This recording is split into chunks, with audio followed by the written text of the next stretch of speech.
अस्सलाम वालेकुम। मेरा नाम है मरियम और आप देख रहे हैं मेरा YouTube channel connection between Islam and health. नाजरीन, अपनी पिछली तकरीबन तमाम वीडियोस में मैंने हर टॉपिक पे काफ़ी डिफरेंट टॉपिक्स पे बात की है, लेकिन उन सब का मकसद सिर्फ यही था, वन लाइनर कह लें तो यही था कि एक हेल्दी लाइफस्टाइल। अब हेल्दी लाइफस्टाइल किस तरीके से डेवलप हो सकता है, इसके लिए क्या करना चाहिए, तो मैंने सोचा कि आज इस पे थोड़ी सी जो है वो बात कर ली जाए। और ख़ुसूसन मुझे इस बारे में कहा गया कि मैं इसमें वो चीज़ें शेयर करूं जो मैंने ख़ुद अपने ऊपर जिनका तजुर्बा किया और उसके नतीजे में मैंने अपनी बहुत सी चीज़ों को, बहुत सी प्रॉब्लम्स को सॉल्व किया, तो मुझे उसके बारे में बात करने को कहा गया। और मैंने सोचा कि चलिए इस पर एक कंप्लीट वीडियो बना लेते हैं। तो नाजरीन, हेल्दी लाइफस्टाइल की तरफ आने के लिए सबसे पहले आपको एक हेल्दी डाइट फॉलो करना पड़ती है। अब हेल्दी डाइट से मुराद जो चीज़ें मैं आज आपके साथ शेयर करूँगी वो बहुत बिल्कुल भी मुश्किल नहीं है, बहुत आसान है, आप उनको ईज़िली जो है वो अपना सकते हैं।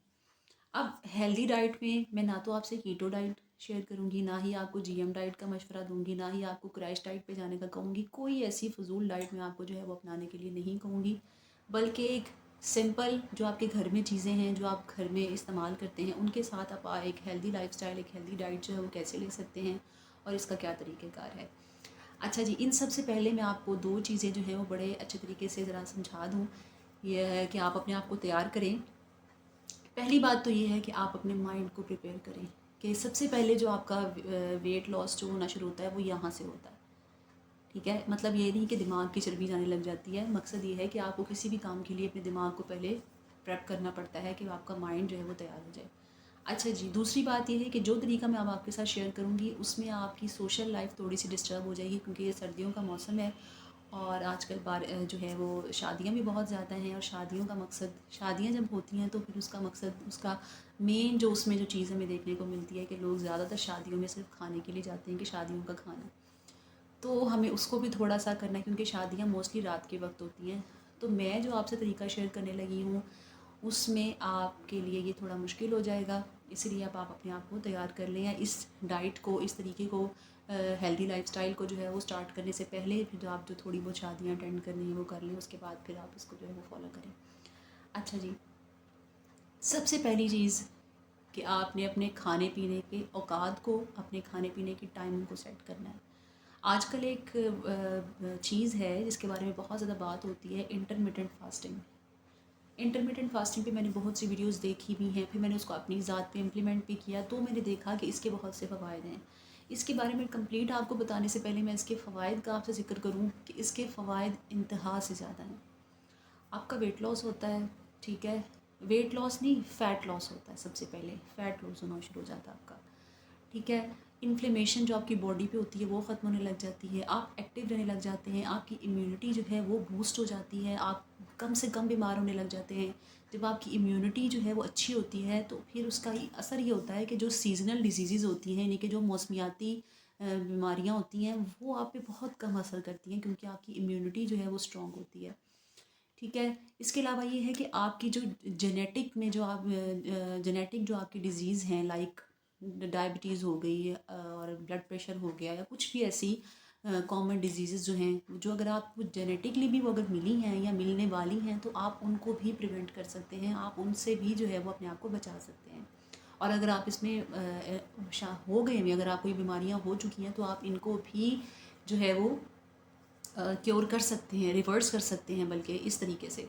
अच्छा जी, इंटरमिटेंट फास्टिंग के मैंने कुछ थोड़े बहुत फ़वाइद जो हैं वो आपको बताए हैं। तो इसके लिए अब ये है कि इसकी टाइमिंग्स, इसमें तकरीबन 5 तरह की जो है वो टाइप्स हैं, 5 तरह की टाइमिंग्स हैं जिसको हम फॉलो कर सकते हैं। बिगिनर्स के लिए जिन्होंने अभी स्टार्टिंग करनी है, इन्होंने आपने 12-12 का रेशो रखना है, यानी दिन में 24 घंटे हैं तो 12 घंटे आपने जो है वो आपकी फास्टिंग विंडो होगी और 12 घंटे आपकी ईटिंग विंडो होगी, यानी 12 घंटे आप खा सकते हैं, 12 घंटे आप नहीं खा सकते। अब जिन 12 घंटों में आप बिल्कुल नहीं खा सकते, उसमें आपने ना खाने का मतलब है कुछ भी नहीं खाना। मतलब आपने कोई फल, कोई ऐसे ड्राई फ्रूट्स, कोई नट्स, कुछ भी आपने नहीं लेना, ना कोई जूस। हाँ, अगर आपको ज़्यादा शुरू में थोड़ी सी डिफ़िकल्टीज़ अगर फेस करना पड़ती हैं, तो फिर आप ये कर सकते हैं कि आप ब्लैक कॉफ़ी ले सकते हैं, आप ग्रीन टी ले सकते हैं, आप लेमन वाटर, यानी कि लेमन को जस्ट एक ग्लास पानी में आपने लेमन स्क्वीज़ करना है और वो आपने पी लेना है, ठीक है? इसके अलावा आपने कुछ नहीं लेना उन 12 घंटों में। अच्छा जी, ये तो टाइमिंग होगी बिगिनर्स के लिए। अब इससे जो है वो ऊपर की बात करें तो टाइमिंग अगर हम मज़ीद जो है वो इंक्रीज़ करते हैं तो फिर टाइमिंग आ जाती है जनाब 14 और 10 की। ठीक है, यानी कि 14 घंटे आपने फास्टिंग करनी है और 10 घंटे आपने जो है वो खाना खाना है।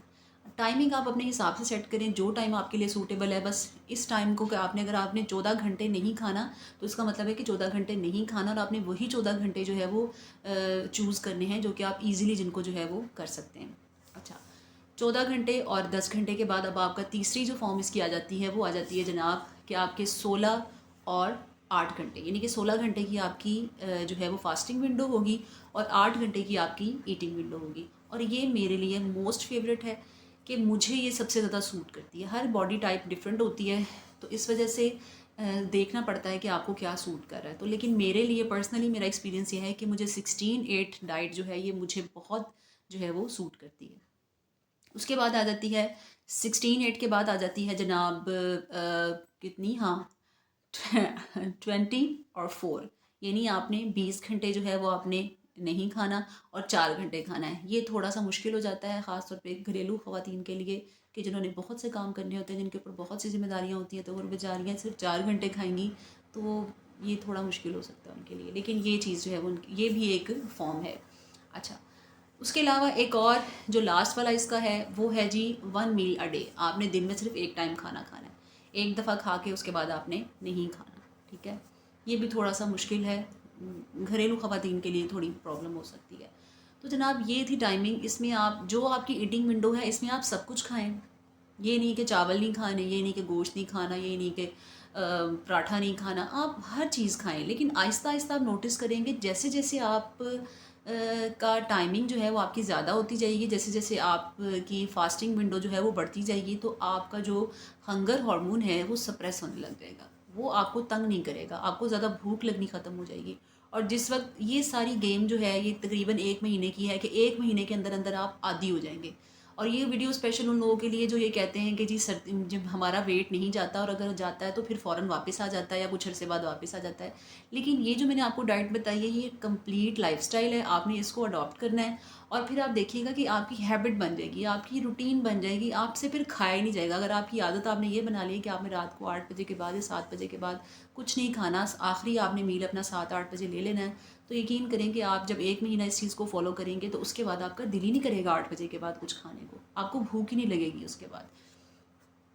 तो ये छोटी सी एक टिप थी जो कि मैंने आपके साथ शेयर की। तरीका है, आप इसको फॉलो करें और इंशाल्लाह ताला आप इससे बहुत अच्छे जो हैं वो रिज़ल्ट्स जो हैं वो आपको देखने को मिलेंगे। और वो लोग जो कहते हैं कि हमारा वेट लूज़ नहीं होता, आप टेंशन लेना छोड़ दें। आप इस बारे में बिल्कुल भी जो है वो स्ट्रेस ना लें, क्योंकि स्ट्रेस जब आप लेते हैं ना, आपका कोई भी काम जो आप कर रहे होते हैं वो कोई भी काम जो है वो आपका उलट होने लग जाता है, वो होता नहीं है जो आप चाह रहे होते हैं। इसलिए इस स्ट्रेस को, इस टेंशन को अपने दिमाग से निकालें और बड़े लाइट माइंड के साथ, बड़े अच्छे मूड के साथ, बड़ी खुशी खुशी जो है वो इस काम को शुरू करें। और अपनी जो वेइंग मशीन है इसको थोड़ा सा साइड पे रख दें। रोज़ रोज़ वेट चेक करने से आपको सिर्फ स्ट्रेस ही होगा, डिप्रेशन ही होगा और कुछ नहीं होगा। और सबसे बड़ी बात यह है कि वेट लूज़ और फ़ैट लूज़, इनमें जो सबसे ज़्यादा जो अहम चीज़ है हमारे लिए फ़ैट लॉस है कि हमारा फ़ैट जाना चाहिए, हमारे इंचेस कम होने चाहिए, हमारी बॉडी जो है वो शेप अच्छी होनी चाहिए। वेट, क्योंकि हर इंसान की बॉडी टाइप डिफरेंट होती है, तो इसीलिए हर इंसान के लिए जो है वो बाज़ औक़ात कुछ लोग देखने में बहुत स्लिम नज़र आ रहे होते हैं लेकिन उनका वेट ज़्यादा होता है। तो इसलिए इसका मतलब ये नहीं है कि वो ठीक नहीं है या वो सेहतमंद नहीं है, क्योंकि हर इंसान की अपनी बॉडी है, हर इंसान का अपना हिसाब है। इसलिए अपने आप को अगर आपने मैयर ही करना हो तो आप अपने इंचज़ को मैयर करें, तो आपको जो है वो बहुत अच्छा जो है वो इसमें फ़र्क देखने को मिलेगा। होप्स हो कि आपको मेरी ये वीडियो अच्छी लगी होगी और इंशाल्लाह ताला नेक्स्ट वीडियो में नेक्स्ट टॉपिक के साथ फिर हाज़िर होंगी। तब तक अपना बहुत सा ख्याल रखिएगा। अल्लाह हाफ़िज़।